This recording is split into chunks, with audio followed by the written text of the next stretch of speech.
Você sabia que Deus criou um sistema para proteger as pessoas, mesmo aquelas que cometeram erros, para que tenham um julgamento justo?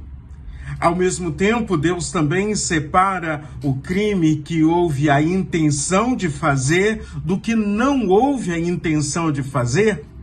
Vamos ler o capítulo de número 35 do livro de Números. Ali nós encontramos as cidades refúgio, nós vamos ver um padrão de justiça que deveria existir nos nossos dias também, e a graça de Deus, a graça e a misericórdia do Senhor. Em Números capítulo 35, versículos 10 a 12, diz assim: quando vocês atravessarem o Rio Jordão para entrar em Canaã, deverão escolher algumas cidades para os fugitivos, onde poderá ficar morando qualquer homem que, sem querer ou por engano, tenha matado alguém. Ali ele ficará a salvo e não morrerá sem ter sido julgado em público. Deus estabelece cidades refúgio. Essas cidades eram lugares de proteção para quem cometeu um erro sem intenção. Deveria responder pelos seus atos. Ou seja, eu vejo o Deus de misericórdia, o Deus de graça e o Deus de justiça aqui nessa porção da palavra do Senhor. Deus é justo e você haverá de assumir as consequências dos seus erros, quaisquer que sejam eles. Deus é misericordioso, Ele considera o seu coração, Ele trabalha com as suas intenções e Ele está sempre pronto a te perdoar, a te restaurar, a te resgatar. Outro ponto forte nessa porção da palavra de Deus é que não morrerá sem ter sido julgado em público. Ou seja, esse julgamento que Deus está ensinando aqui no livro de Números, e em vários momentos da palavra do Senhor nós encontramos um padrão de modelo de justiça no Senhor. É aquele julgamento não que o público hoje em dia nas redes sociais fazem. Escutar uma parte, escutar uma porção de determinado fato e já começam a emitir opiniões, cancelamento e tantas outras coisas. Deus está falando que é preciso ouvir, é preciso saber realmente o que aconteceu, é preciso deixar com quem tem autoridade de julgar, para que seja feito um julgamento justo e as pessoas assumam as consequências dos seus erros. E aí, então, eu te chamo a atenção. Todo mundo tem direito a um julgamento justo. Ninguém pode ser condenado sem ser ouvido, sem participar daquele momento, explicando o fato que aconteceu. Deus não age com injustiça e nós precisamos olhar para Deus. Ele é o nosso modelo.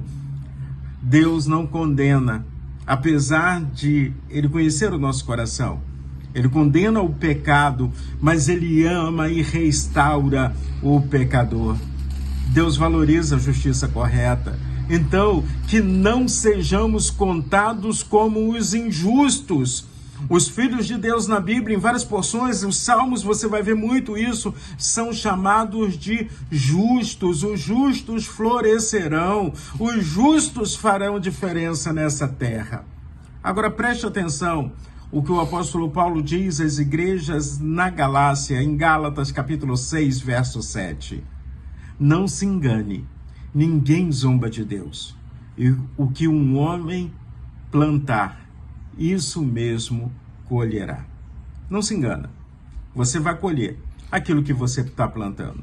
Se planta justiça, colheremos justiça. Se plantamos misericórdia, haveremos de colher misericórdia do Senhor.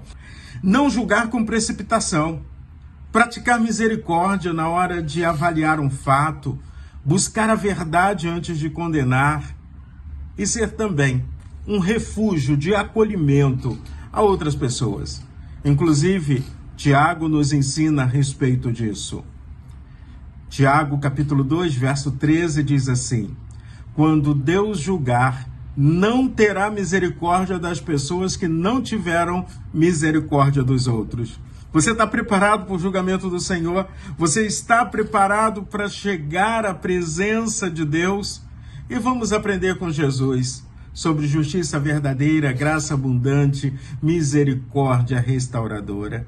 A mulher pecadora chega e podia ser apedrejada.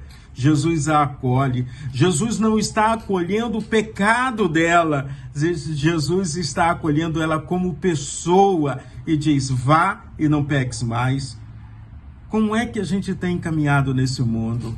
Vamos correr para o refúgio certo, que é Jesus Cristo, Senhor. Vamos praticar a justiça, vamos viver a verdade, vamos andar com o Senhor.